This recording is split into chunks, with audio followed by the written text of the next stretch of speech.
Welcome to our partial project. In this video we're gonna talk about nuclear energy and how does it work. We want to make people know more about this topic. It's very important for them to know the actual context, and we consider that this way they can get more familiarized with it. In this project we'll... No, espérate. The nuclear energy is the type of energy that is released by the nucleus of an atom during a nuclear fission or fusion.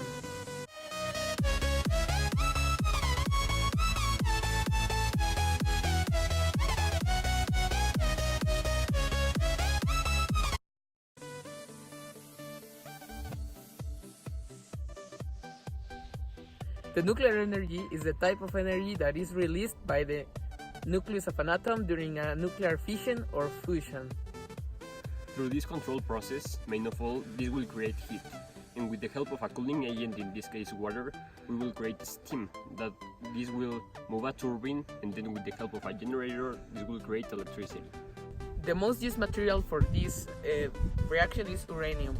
And in order to control the reaction, there are bars that are used to slow down the reactions, which can be of boron, calcium, or even silver. The nuclear fusion is when you join atoms to create energy. A clear example of this is the sun. But the most used one in nuclear reactors is the fission.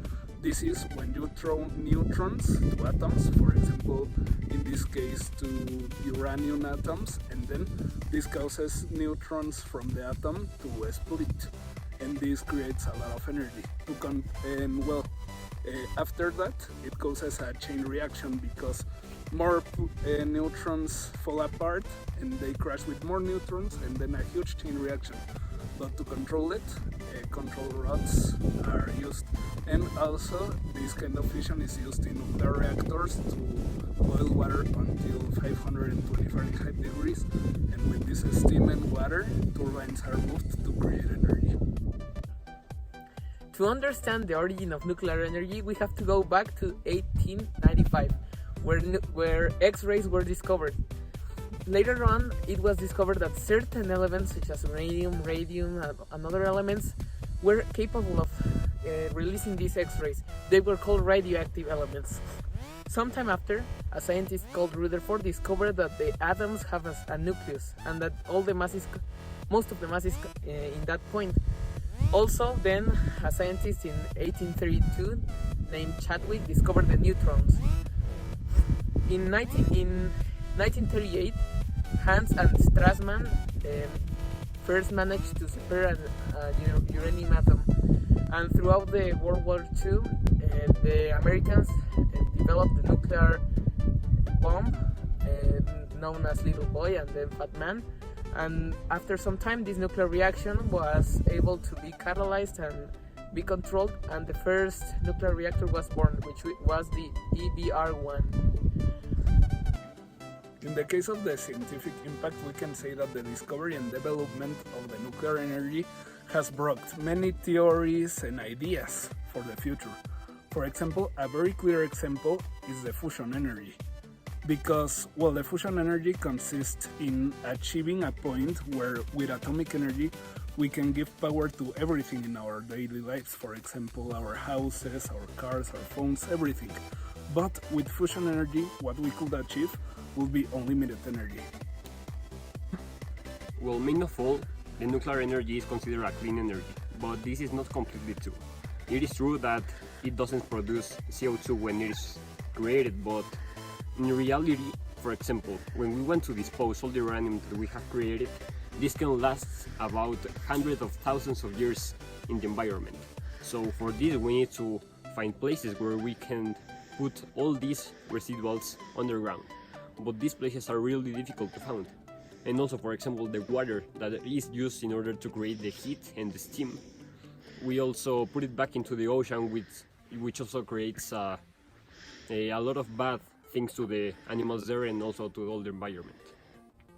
In the case of the technological impact, we cannot say much because, since the discovery of the nuclear energy, the main inventions have been the nuclear bomb in one side and in the other one the atomic reactors.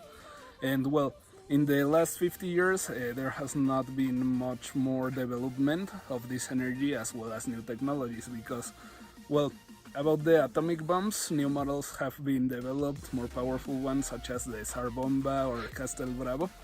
And in the case of nuclear reactors, that's not the case because since the accidents in Chernobyl and Fukushima, their research has been almost shut down. In terms of the social impacts, main of all the people that live around the nuclear energy plant are exposed to a lot of amounts of radiation, which can cause a lot of changes to their DNA and to their well-being. And also, for example, if the water that is used is returned to the ocean, this is hotter, so this will mean that the fish can die, or also some species can be endangered. In regulation, based on the World Nuclear Association, there are 56 countries that come with their own nuclear policy. This needs to be followed by all companies in the government. There is also the nuclear law. The nuclear law says that all the nuclear energy needs to be done for peaceful purposes. And finally, based on the International Atomic Energy Association, there are 151 countries that are in this association that look to promote the peaceful use of the nuclear energy. Nuclear energy has a lot of disadvantages. The first one is that it can be easily used to develop weapons, which is a very risky situation. The second one is that it can contaminate a lot with all the nuclear trash, nuclear residuals. People don't know where to throw it. It has to be buried down, but it is also dangerous and it is hard to find where to bury it. Nevertheless, compared to other energies such as carbon, natural gas or oil, nuclear energy is contaminating much more less. When you go to carbon dioxide and you compare the carbon being born, it is a much better having nuclear energy. And also, if you compare all the deaths caused by carbon dioxide in the lungs of people, nuclear energy is actually one of the energies with less casualties of all. In this project, we could learn a lot of different things. For example, we could see how nuclear energy is produced, for example, with the difference between fusion and fission and how they are used to produce the nuclear energy by boiling water and therefore making turbines move.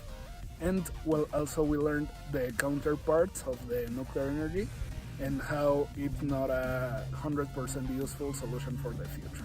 In this project, I learned all about what is nuclear energy, all its chemical and physical principles, and all of the actual context. Nevertheless, I also learned all the things that are in favor and in the opposite side of nuclear energy. It is very good, but there are also a lot of things that damage the environment, such as nuclear waste and the water that is returned to the water bodies. In this project, we learn a lot about the nuclear energy. We learn all the principles and all the basic parts of it. But something that I found really interesting is to know about the advantages and the disadvantages.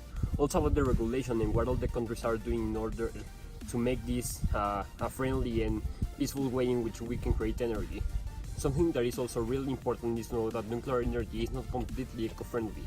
And also we need to use it in a correct way so we can achieve all our mutual benefit.